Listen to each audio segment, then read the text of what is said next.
Hey guys, welcome to the channel. My name is Doug Womack and I'm a therapist here at Life Design Blueprint, where we're looking to help people to recover from narcissistic abuse, but not only recover, but also find their inner warrior, find their core strengths to start to live life again, live life on your own terms. So we're going to look at 5 ways to heal from narcissistic abuse. Now the first one I think is one of the most important ones, is the step you're doing right now, which is to get education. Learn what it means to actually be in a narcissistic relationship or have been in a narcissistic family system. Because without this understanding, we don't know whether something's right or wrong. And often I hear people say to me, I'm not sure if I'm in a narcissistic relationship, or I think I might be, I'm not sure, maybe I'm overreacting.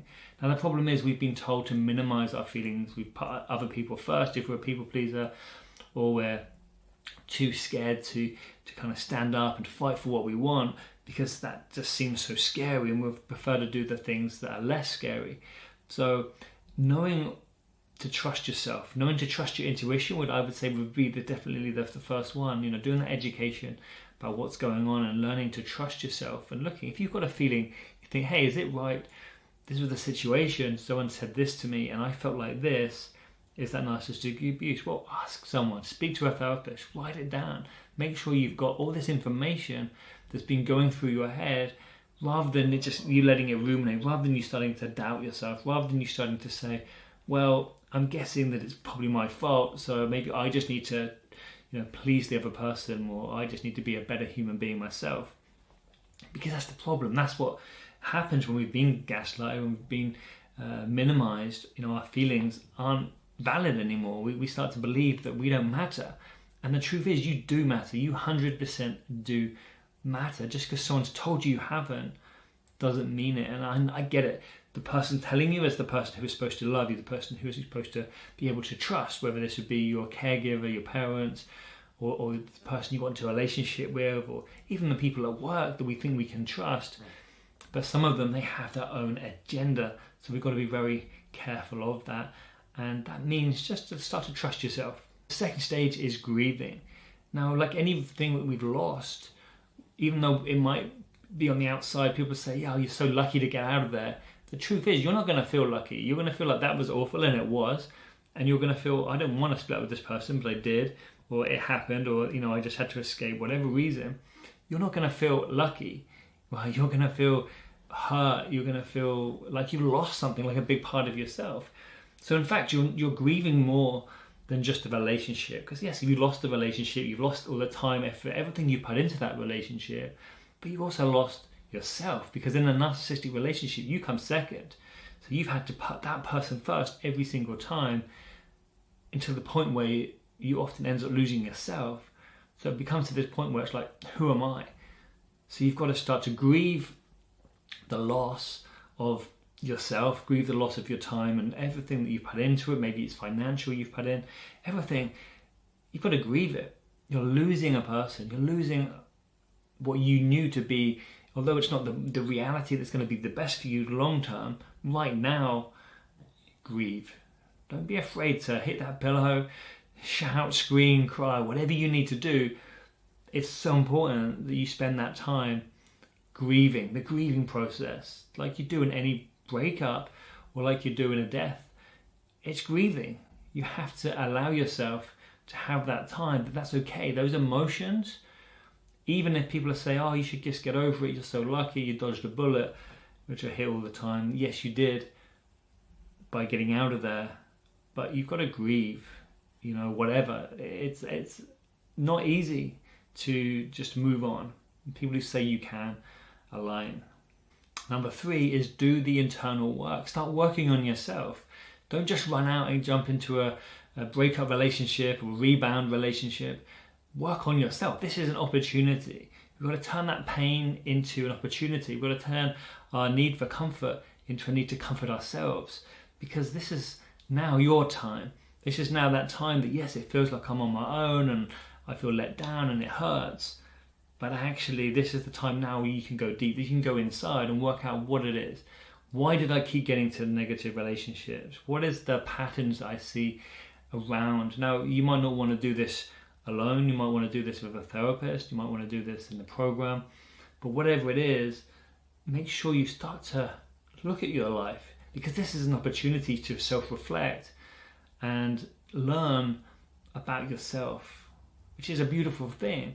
They say that wisdom that you gain from going through something like this is the sort of wisdom that you'll never get if you just like lucky and coast through life. So when you're looking back, you'll be like, I'm so glad I went through this experience, because it taught me how to stop.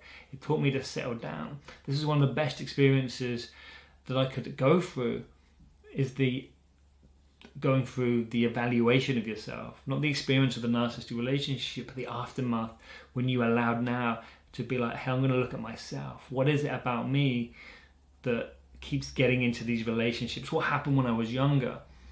Yeah, what am I trying to avoid about myself? Because when we go deep, when we start to look at these things, we can heal them. Once we've healed them, then we don't need a relationship with a narcissist. We don't need someone to tell us what to do, because we start to build that confidence, build our self-esteem, and build our self-worth. All things that are so valuable. And you'll be looking back going, wow, I'm so glad that I managed to build those amazing traits about myself and really rediscover those internal strengths that you were born with. Number 4 is be patient. If you're not patient, if you think that you can heal overnight, or you're searching for a certain goal, this is where I need to be, this is where I am now, it doesn't matter how far you go, because that goal is like a carrot, it just stays there. And not only that, your goal could be 10 years. Good boy. Number four is be patient. Of course we want it quick, of course we want to heal straight away, but it's important for us to know that it takes time. It's important for us to start to realize that actually what we want to be on is a journey. We want to be on a journey of discovery, a journey of healing. This is now a lifelong journey where you can enjoy it. So focus on every day just taking one small step, rather than trying to get to a certain goal. Because if you think I need to be at a certain place, I need to feel a certain way, I need to be 100% happy, you might never get there. Or you might find that it takes 10 years, so you've got 10 years of being unhappy until you get to that point where you have that satisfaction of being like, oh, I feel happy today.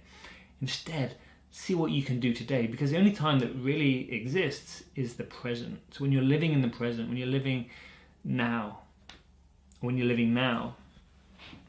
that's when you can be happy. When you're worrying about, I haven't healed yet, this takes so much time, you're making yourself unhappy. You're adding that second arrow. You don't need to add an extra arrow. It's already been bad enough, that one that's been shot at you. So don't put another one in yourself. Instead, find the things that work for you. Find the healing techniques, find the therapist that you can work with, that you can do one step at a time. And each step you do, just be like, you know what, this is just who I am. This becomes your identity. Number 5 is starting to discover who you really are. Understanding that you actually have a load of possibilities. You can go many different directions once you start to understand who you are, what your core values are, what your beliefs are, all the things that underlie the sort of person you are, using your strengths, using your desires, right, for a better life. Not just for you, but for the people who you love in your life and the people who are going to come after you. That generational trauma is now something that you can break. You can stop that because you've been through it. Now you have that wisdom to go on and turn this mess into your message. And this is so powerful, because once you have this understanding that what I've been through is something that not everyone gets to experience, and I've been through this, now you can reinvent. You can become whoever you are meant to be. You can start to manifest your desires, your dreams, and live the life that you truly, truly deserve. So guys, if you found this video useful, please comment below and just let us know if you have any questions or what stage you're on right now. And I'll definitely answer every single question that you put in there. Now, the other thing as well, we have a program, Rise and Reinvent, which helps people like yourself to start that process, but also complete that process of totally reinventing yourself and becoming that person who you were meant to be.